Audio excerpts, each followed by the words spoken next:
nyampe di kuburan karena situasi yang sepi, Baikuni ini mulai merayu dan mengajak Adit untuk begituan, teman. Adit pun kaget, langsung ketakutan dan nolak karena Baikuni pun jadi marah dan langsung nyekik si Adit ini pakai tali rapiah, teman. Yang ngebuat Adit nggak bergerak dan meninggal di situ, teman. Hai teman-temanku semua, assalamualaikum warahmatullahi wabarakatuh. Teman baik, kali ini Abang Jerry akan ajak kalian bahas kasus tentang apa yang dilakukan orang ini sejak tahun 1993 sampai tahun 2010, teman-teman, yang memang ngebuat gempar seluruh Indonesia tentunya, teman. Khususnya Jakarta, karena memang saking gilanya apa yang dilakukan orang ini. Karena kasusnya memang Bang Jerry bakal buat kalian semua kaget dengan apa yang sudah dilakukan orang ini, teman-teman ya. Tanpa banyak bacot, kita akan memasuki ke dalam pembahasannya. Let's go. Jadi orang ini namanya Babe Baikuni yang lahir dengan nama Hasan di Magelang, yang berasal dari keluarga petani yang sulit ekonomi, teman-teman. Yang juga hidup itu dengan serba kekurangan, ditambah cara orang tuanya mendidik itu cukup keras yang membuat masa kecilnya bisa dibilang keluarga kurang bahagia, teman-teman ya. Yang beda dengan anak-anak lainnya di usianya, ditambah Hasan ini di sekolah sering ngalamin tekanan dari teman-temannya karena dianggap bahkan dipanggil dengan kalimat bodoh. Yang memang alasan ini emang sering nggak naik kelas ya, bahkan di usianya yang udah 12 tahun harusnya dia udah duduk di SMP, tapi saat itu dia ini masih duduk di kelas 3 SD, teman. Diperparah lagi dengan reaksi orang tuanya yang anggap Hasan ini anak yang benar-benar bodoh yang memalukan keluarga, teman. Karena nggak pernah naik kelas, bahkan alasan ini sering ngalamin siksaan fisik dari orang tuanya, teman.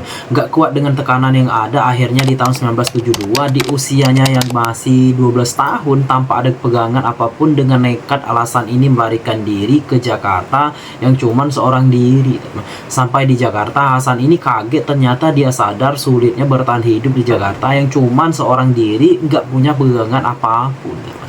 Apalagi nggak punya kenalan apapun, yang akhirnya di Jakarta Hasan ini jadi bocah gelandangan bertahan hidup dengan cara ngamen di daerah lapangan Benteng, teman, yang ada di Jakarta Pusat. Tapi tekanan hidupnya nggak sampai di situ, tinggal di Jakarta di masa remajanya. Alasan ini sering jadi bulan-bulanan para preman jalanan yang ngebuat dia selalu ketakutan, teman, dengan preman-preman di sana yang lebih dewasa dari dia, sampai dia itu nggak berani nolak apa yang diminta para preman itu, termasuk dia ini harus memuaskan hasrat seksual preman jalanan itu, teman.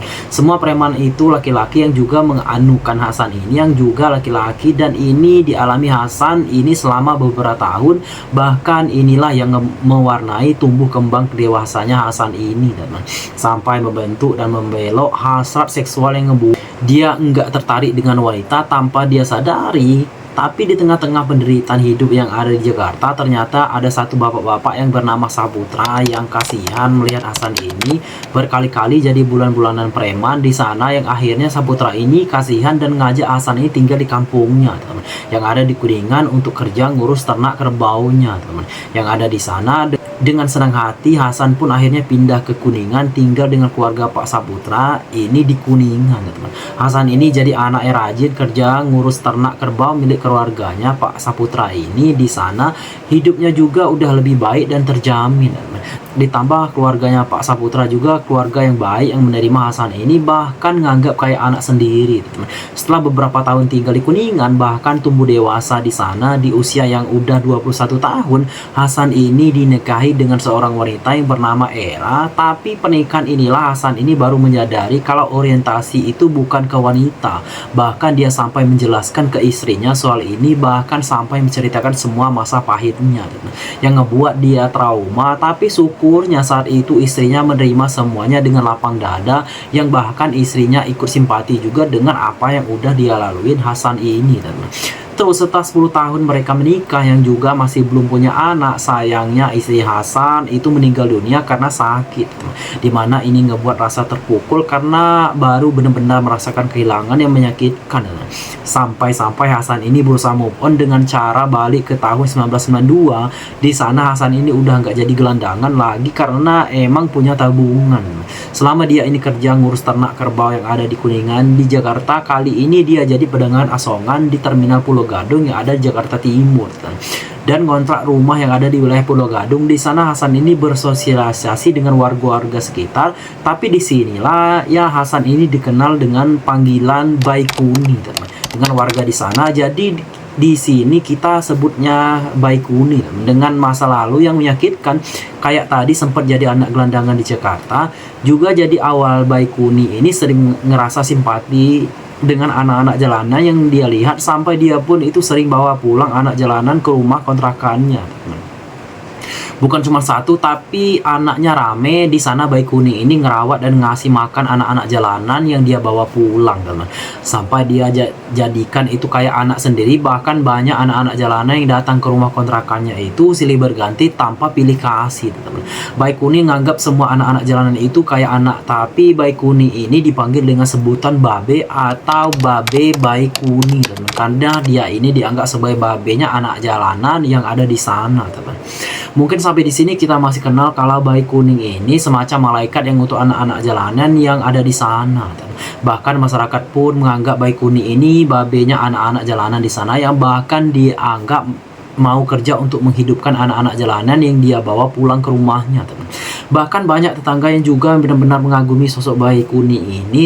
Tapi ini awalnya setelah beberapa tahun hidup dengan belasan anak jalanan yang silih berganti yang tinggal di kontrakannya. Disinilah muncul rasa nafsu yang jahat pas ngelihat anak laki-laki yang membangunkan hasrat anunya si Baikuni ini.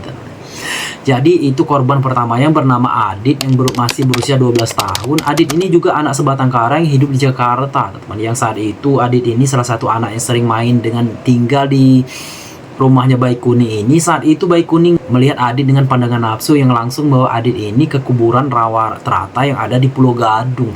Adit pun mau karena ngira cuma diajak jalan-jalan. Biasanya nyampe di kuburan karena situasi yang sepi, Baikuni ini mulai mengayu dan mengajak Adit untuk begituan. Adit pun kaget, langsung ketakutan dan nolak karena Baikuni pun jadi marah dan langsung nyekik si Adit ini pakai tali rafia, yang ngebuat Adit nggak bergerak dan meninggal di situ. Awalnya Baikuni panik sampai ngelihat sana sini apakah ada orang lain, dan ngelihat aksinya gimana yang terjadi, nggak ada siapapun yang tahu kejadian ini. Tapi tetap Baikuni ini mikir keras gimana cara ngebuang tubuhnya Adit tanpa ketahuan. Tapi di saat kebingungan inilah Baikuni yang melihat tubuhnya Adit yang terbaring itu langsung mengundang rasa nafsunya lagi, yang akhirnya dia ngebukain pakaian Adit dan menganukan tubuhnya Adit di situ untuk memuaskan hasratnya dan juga memuaskan rasa penasaran selama ini, yang ternyata ini benar-benar memuaskan hasrat si monster ini. Yang setelah itu tubuh Adit dia tinggal dan dia biarkan gitu aja di kuburan itu, teman.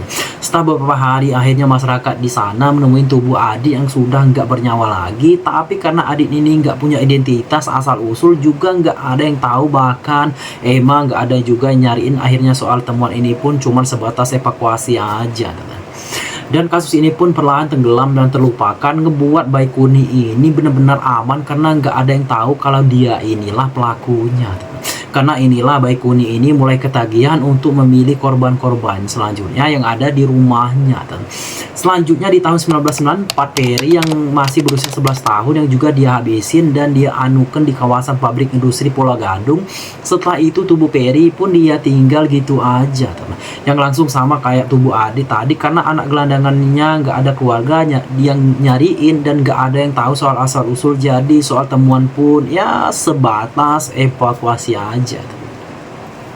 Dan di sini lagi dan lagi Baikuni pun selamat. Terus sebulan kemudian yang masih tahun yang sama, yaitu tahun 1994, Baikuni lakuin lagi hal yang sama ke salah satu anak yang ada di rumahnya yang bernama Doli, yang juga masih berusia 11 tahun, yang dia habisin dan dia anukan di bengkel terbengkalai yang ada di wilayah Cakung. Setelah itu tubuhnya pun dibiarkan gitu aja, dan sampai di sini juga masih belum ada yang tahu kalau si monster inilah pelakunya. Setahun kemudian di tahun 1995 lagi dan lagi seorang anak yang juga anak gelandangan ya bernama Kiki yang juga masih berusia 11 tahun harus jadi korban selanjutnya, yang dia lakukan di tempat sepi yang ada di wilayah Pupur Cakung, Jakarta Timur. Setelah itu tubuh Kiki pun bernasib sama kayak korban-korban sebelumnya.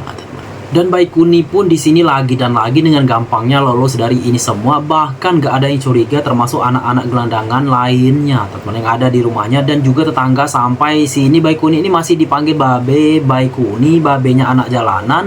Biarpun saat itu polisi mulai menyelidiki soal temuan beberapa tubuh anak selama setahun terakhir itu, yang memang ini sama sekali nggak membuat Bayi Kuni ini takut karena dia ini merasa gampang dan selalu berhasil melakukan aksinya. Akhirnya Bayi Kuni justru makin berani lagi ngelakuin tanpa harus jauh-jauh keluar rumah.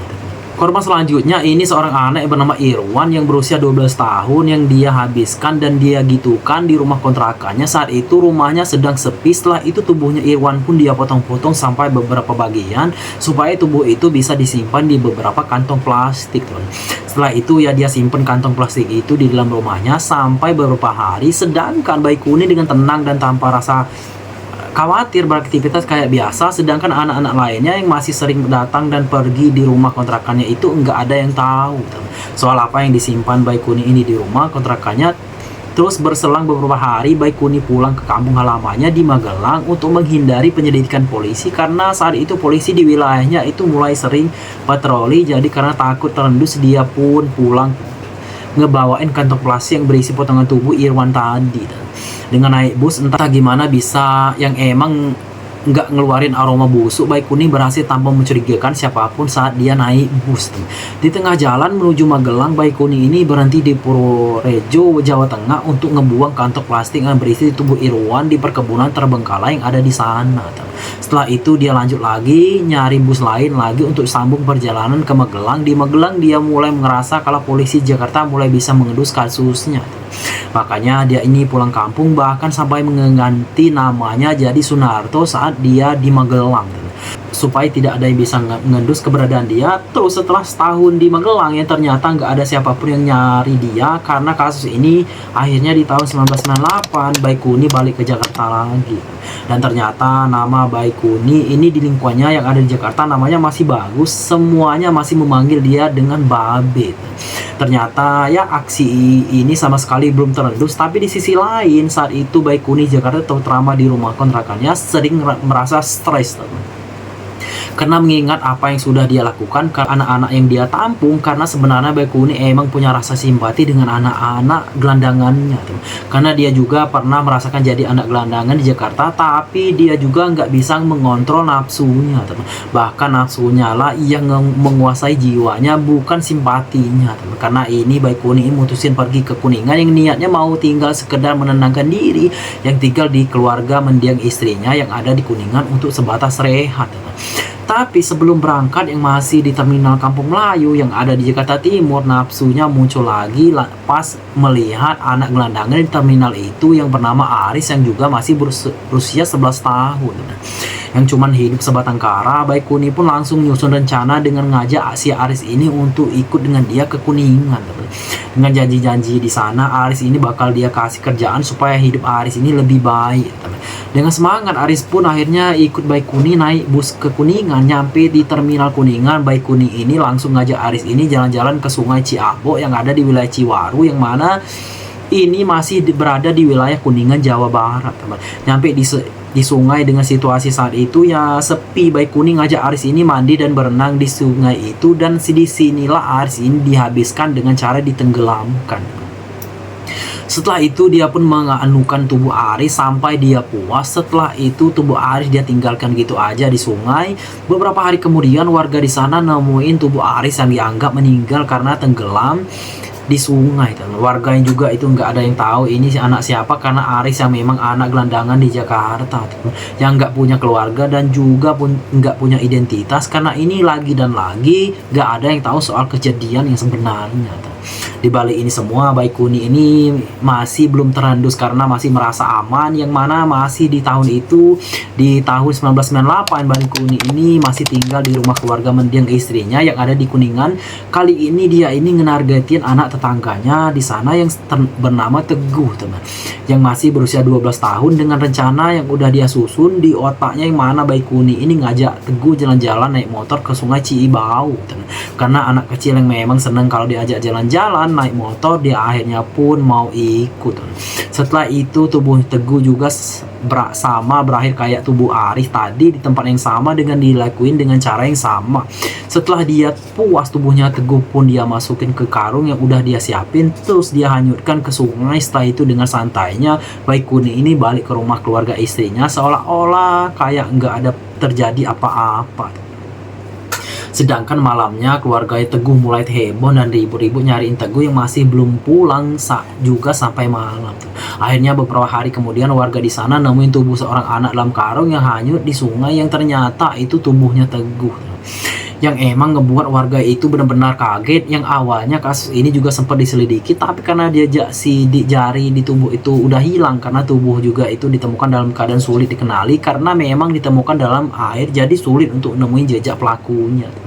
Jadi Baikuni lagi dan lagi lolos, bahkan masih belum ada yang curiga. Tapi untuk memastikan dirinya sendiri selamat dari terandus dengan apa yang sudah dia lakukan, karena ini Baikuni pun mutusin buat balik ke Jakarta. Sampai di Jakarta dia ini berusaha nahan untuk enggak melakukan kayak gitu lagi.